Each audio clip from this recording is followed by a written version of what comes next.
संत एकनाथ महाराज का तो आपने सबने नाम सुना होगा, महाराष्ट्र के बहुत बड़े संत रहे और उन्होंने भी अपने गुरु महाराज को धारण किया, जनार्दन स्वामी जी को। जब वो बचपन में ही थे, बचपन ही था, तो उनके माता पिता की मृत्यु हो गई। दादा दादी ने उनका पालन पोषण किया, लेकिन बचपन से ही उनके मन के अंदर बड़ी उत्कंठा थी कि मैं गुरु को धारण करूं। तो उन्हें पता चला कि समय के सद्गुरु इस समय जनार्दन स्वामी जी हैं, जो एक राज्य में जो हैं रहते हैं। तो उनके मन में बड़ी इच्छा हुई कि भाई मैं जाऊंगा और उनको जो है अपना गुरु धारण करूंगा। तो एक दिन अपने दादा दादी को सोता हुआ छोड़ के वो चले गए। पुराने समय की बात है, उस समय, अब तो जूतों का तो बहुत सालों पहले जो था तब आविष्कार हुआ जब पहनते। हमारे दादा दादी के समय में भी जूते नहीं होते थे। जो पहाड़ की महिलाएं हैं, जो वृद्ध महिलाएं हैं, उन्हें अभी भी पता होगा उत्तराखंड की महिलाओं को कि उन जूते नहीं होते थे। कितनी बर्फ पड़ती थी लेकिन जूते नहीं होते थे। ऐसे ही उनका जीवन रहता था, बर्फ में रहते रहते जब जो है उनके पाँव के तलवे इतने कठोर हो जाते थे कि बर्फ भी उसका असर नहीं कर पाती थी। क्योंकि हम जैसे अपने शरीर को बनाए वैसे हो जाता है। आज भी बद्रीनाथ केदारनाथ की कंदराओं में, गुफाओं में ऐसे ऐसे साधु संत भी हैं जो केवल एक धोती में ही पूरे वर्ष ऐसे ही निकाल देते हैं। चाहे कितनी बर्फ जमी होती वो ऐसे ही रह जाते हैं, क्योंकि उन्होंने अपने शरीर को वैसे ही साध लिया है। तो ऐसी पुरानी महिलाएं पुरुष थे जो पाँव में जूते नहीं होते थे, बर्फों में भी ऐसे ही रहते थे। तो ऐसी संत एकनाथ जी भी जूते होते तो थे नहीं, ऐसे बिना पाँव, नंगे पाँव ही चल दिए गुरु महाराज को ढूंढने के। और चलते रहे, कहीं कटीली झाड़ियाँ थी, कहीं कंकड़ पत्थर थे, पाँव भी लहूलुहान हो गया, लेकिन वो चलते रहे कि क्योंकि एक ही मन में एक ही जिद थी कि मुझे गुरु महाराज के दर्शन करने हैं, गुरु को अपनाना है, गुरु को धारण करना है। चलते चलते जो है वहाँ पहुँच गए पूछते पूछते। और जब वहाँ पहुँचे तो उनको कहा जनार्दन स्वामी जी को, तुम कौन हो, कहाँ से आए हो? तो उन्होंने बताया कि मैं इस गांव से आया हूँ और मेरी बहुत बड़ी अभिलाषा है कि मैं आपको, क्योंकि आप समय के सद्गुरु हैं, मैं आपको गुरु धारण करूँ। तो जनार्दन स्वामी जी ने कहा कि देखो तुम अब आ ही गए हो, मैं तो अभी तुम्हें ऐसे गुरु, तुम्हें अपना शिष्य नहीं बना सकता, लेकिन आ ही गए हो तो तुम यहाँ पे अपनी सेवा करो। अब जो थे संत एकनाथ जी जो है उनके घर में रह के सेवा करने लगे। उनके कमरे की सफाई करना, पहले ज़माने में नल तो होते नहीं थे, दूर जाके पानी लाना, खाना बनाना, लकड़ी लाना, सारी सेवा करते थे। और जो है जब गुरु महाराज जी सो जाते थे तो बाहर बैठ के उनकी चौकीदारी करते थे कि कोई उनकी निद्रा में जो विघ्न न डाल दे। और जो है क्योंकि जनार्दन स्वामी राजा के थे, राजा के यहाँ कर्मचारी थे, दीवान थे, तो उनका काम था काम करते थे उनके यहाँ। तो एक दिन जो है जनार्दन स्वामी जी रात का समय था, सो रहे थे, तब तक राजा का सेनापति आया कि दीवान जी को उठाना है, बहुत ज़रूरी काम है।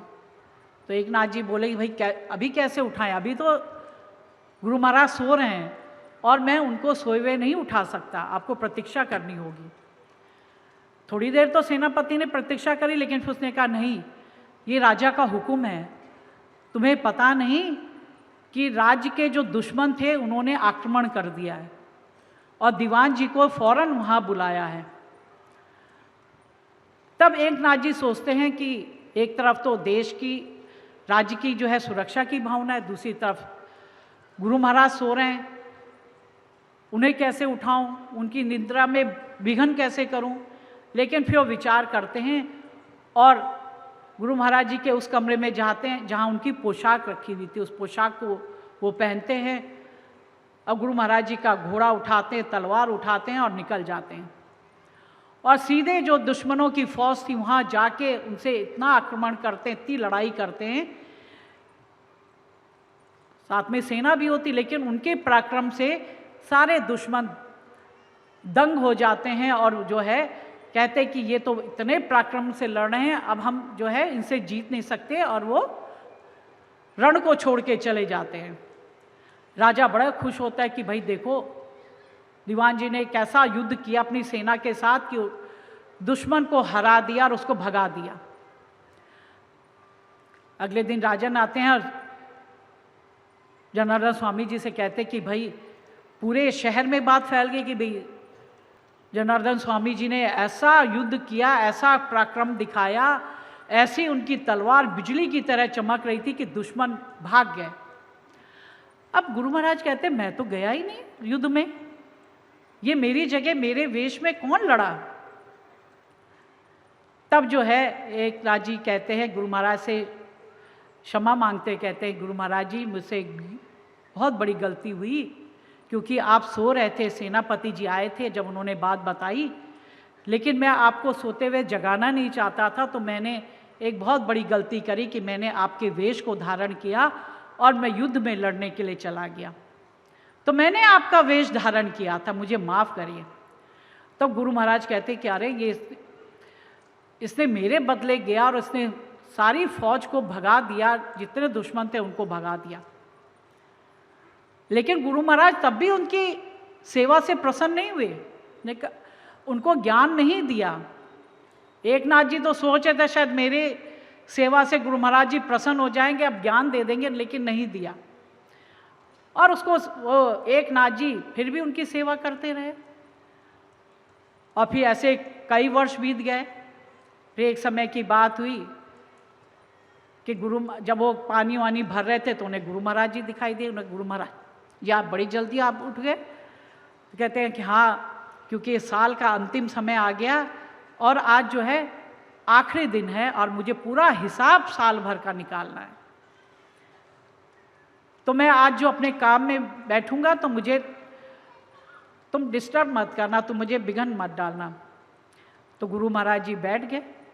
फिर थोड़ी देर में गुरु महाराज जी ने कहा, एक नाथ को बुलाया, कहना एक नाथ जी ऐसा करो, ये जो हिसाब बाकी बच गया है इसको तुम पूरा कर दो, मैं विश्राम करने जा रहा हूँ। गुरु महाराज जी तो चले गए दूसरे कमरे में, और संत एक नाथ जी हिसाब करने बैठ गए। हिसाब करते रहे, सारी रात चली गई, सुबह हो गई। तो गुरु महाराज जी आए कि अरे भाई तो सुबह भी हो गई, एक नाथ जी तो आए नहीं। तो क्या देखा कि एक नाथ जी हिसाब में इतने तल्लीन है कि उन्होंने देखा नहीं कि गुरु महाराज जी ने भी कमरे में प्रवेश किया। गुरु महाराज उसके समीप खड़े हो गए। उसके समीप करने से क्या हुआ, कमरे की रोशनी उसमें आ नहीं रही थी, तो जो उसमें अंधेरा भी हो गया उनकी पुस्तिका में। लेकिन जो है एक नाथ जी हिसाब में तल्लीन रहे। गुरु महाराज जी भी खड़े होकर देखते रहे। जब काफ़ी समय हो गया तो उन्होंने देखा कि एक नाथ जी एकदम से बड़ी जोर जोर से कहने लगे, मिल गया मिल गया मिल गया। तो गुरु महाराज जी एकदम कहते, एक नाथ क्या मिला तुम्हें, क्या मिला, तुम इतने प्रसन्न हो रहे हो। तब जब एक नाथ अपने सिर उठाते हैं तो देखते हैं कि साक्षात गुरु महाराज सामने खड़े हैं। गुरु महाराज जी को प्रणाम करते हैं कि गुरु महाराज जी मुझे क्षमा करिए, मैंने आप कब अंदर आए, कमरे में आए, कब से आप खड़े थे, मैंने आपको देखा नहीं। तो गुरु महाराज कहते हैं कि एक नाथ तुमने क्या पाया जो तुम इतने खुश हो रहे। तो एक नाथ कहते हैं, गुरु महाराज मैं सारी रात से हिसाब कर रहा था, लेकिन उस हिसाब में 1 पैसे की कमी रह गई थी, और मैं उस 1 पैसे का हिसाब कहाँ कमी रह गई थी, उसी कमी को मैं देख रहा था, और मेरी पूरी रात निकल गई, सुबह भी कब हुई मुझे पता नहीं चला, लेकिन अब मुझे वो एक हिसाब, 1 पैसे का हिसाब कहाँ गड़बड़ हुई थी वो मिल गया, इसलिए मैं इतना खुश हो गया। तब गुरु महाराज कहते, एक नाथ तुम सचमुच में धन्य हो। और तब गुरु महाराज उनकी सेवा भक्ति से प्रसन्न हो से उसको ज्ञान देते हैं, उसे उपदेश देते हैं, उसे अपना शिष्य स्वीकार करते हैं।